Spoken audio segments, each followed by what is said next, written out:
Ayyaana shamaa kan jirtu hordoftoonniif kabajamtoonni chaalee koo kun guyyaa haaraa kana sigaa akkuma korodii wanta isin fayyadaa isin gargaara jedheeti yaadee waan haaraaf waan ajaa'ibaa tokko isiniif qabadhee dhufeetiin jira jechuudha.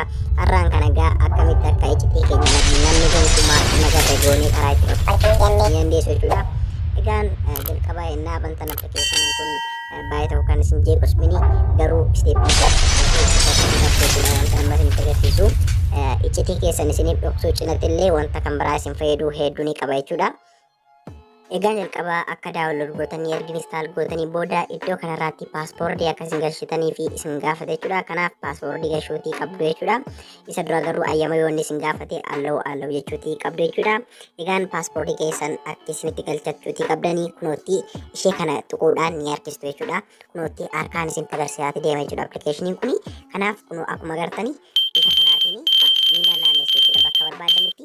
Fakkeenyaaf kan isin irraanfachuutii hin dandeenye saayitii 7 ta'uu ni malata 11 bakka fedha keessanii irra kaa'achuutii dandeessu jechuudha. Saayitii normaalii fakkeenyaaf 5 walakkaa irra kaa'achuu ni dandeessu paaspoortii keessan ta'a jechuudha sunis. Kanaaf amma fakkeenyaaf saayitii 6 irra kaa'achuutii yoo barbaade saayitii 6 irra nan geessa jechuudha. Kun akka kana harkiseenan inni kun akkuma agartan gara saayitii 6 fideetan jira jechuudha. Harkisee jechuudha.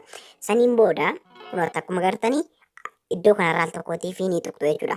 Batanii ishee walakkaa irraa jiru kana al tokkootiif ni tuqxu. Saniin booda paaspoortiin keessan irra isiniif ta'a jechuudha. Al tokkootiif walakkeessa kana tuquutii qabdu. Kun akkuma agartanii barreeffama jala kanatti maal kan jedhu isiniif fida. Irra deebi'aa galchaa paaspoortii keessan akka hin irraanfannetti konfarmi godhaa isiniin jedha waan ta'eef ammas irra deebitaniitu sila kan galchitan ni galchitu jechuudha. Fakkeenyaaf kan koo 6 irra galcheetan jira waan ta'eef 6 irra nan geessa jechuudha. Kunoota akkuma agartan 6 irra kaadheetan jira. Konfarmii gochuutiin qaba jechuudha. Isa tuquudhaa fi kunootti batanii walakkaa jiru kana al tokkootiif nan tuqa jechuudha. Saniin booda egaa haala kanaatiin kan isiniif baasa jechuudha. Iddoo kanarraa iimeelii yoo qabdu ta'e bilbila keessanirraa iddoo kanarratti isiniif baasa jechuudha. Yoo hin qabdan ta'es kan mataa keessanii addanarraa calmu jettanii waan agartan barreessuutii isinii dandeessu jechuudha akka fedha keessanidha. Kanaaf saniin booda egaa dhuma kanarra dhuftanii finish setup kan jettu jirti. Finish setup kan jedhu kana ennaa isin tuqxan haala kanaatiin faayiloota baay'ee akkasiin gadi fidattanii fi isiniif ayyama jechuudha. Egaan iddoo kanarraati faayidaa keessan, viidiyoo keessan, MP3 keessan wantoota bilbila keessan irra jiru dhokachuu qabu kun jettanii kan yaaddan kamiiniyyuu bilbila keessan irraa gara kanaatti fiduudhaan dhoksuutiin ni dandeessu jechuudha. Fakkeenyaaf viidiyoo iccitii ta'uu ni malata. Akkasumas suuraa iccitii ta'uu ni malata. Yookiin akka inni isin jalaatii baddu akka namni argu hin barbaada yoo ta'e gara kanaa gadi fiduutiin ni dandeessu jechuudha. Akkamitti gadi fidna kan jedhu baay'ee tokko salphaadha jechuudha. Al tokko kan suuraa isin agarsiisan kan viidiyoos kan faayilaas ni bartu jechuudha. Kunootti amma fakkeenyaaf picture kan jedhu ni jira jechuudha. Gubbaa kanarraa viidiyoo kan jedhu ni jira. Other file kan jedhu jira. Picture kan jedhu kana keessa yoo seentanii kan inni isiniif baasu haala kanaatiin kunootti faayila keessa yookiin immoo gara gaalarii keessanitti isin geessa. Isin wanti gochuu qabdan dhuma kanarra dhuftanii mallattoo pilaasii ni tuqxu jechuudha. Mallattoo pilaasii kana akka tuqxaniin iddoo kanarraa gubbaa kaameraa, other file, import audio, import video, import photo kan jedhu jira jechuudha.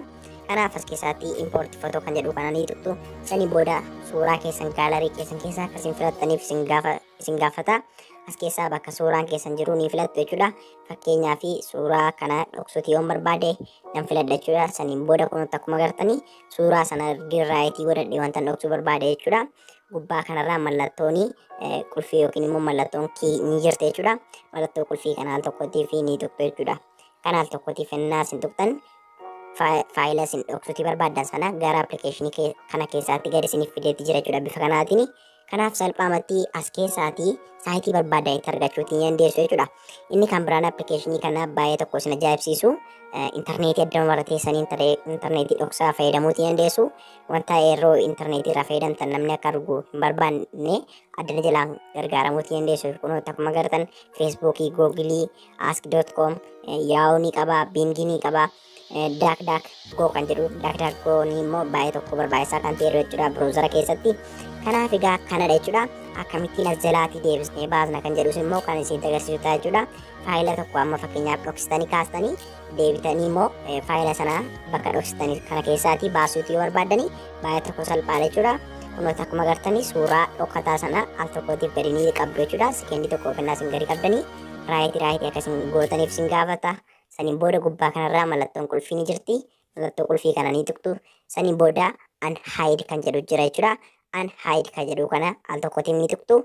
Bakka duraan suuraa kana gadi fiddanii iddoo isaatti isiniif deebisa. Saniin booda gara gaalarii keessan yoo deemtan argachuutii ni dandeessu jechuudha hordoftootiyyaa. Egaan appilikeeshinii kana keessa yennaa seentanii kunuutti saayitii isaas itti fayyadamuutii dandeessu. Haala kanaatiin isiniif baasa jechuudha. Iddoo kanarra namni yoo lixesi waan addaa waan arguu hin qabu. Saayitii normaalii fakkaata jechuudha. Garuu iccitii kan biraa kan ittiin bukkee ga'uutii danda'u yeroo hundumaa yoo maal godhe jechuudha. Kunuutti as ofii keessanis al tokkootiif as tuquutii qabdu jechuudha. Batanii kana walakkeessa kana al tokkootiif yoo tuqxanii akka kanatti saayitii 12 isiniif ta'a. Saniin booda paaspoortii keessan sintu beeka waan ta'eef iddoo kanarraa paaspoortii keessan irra geessuutii qabdu jechuudha.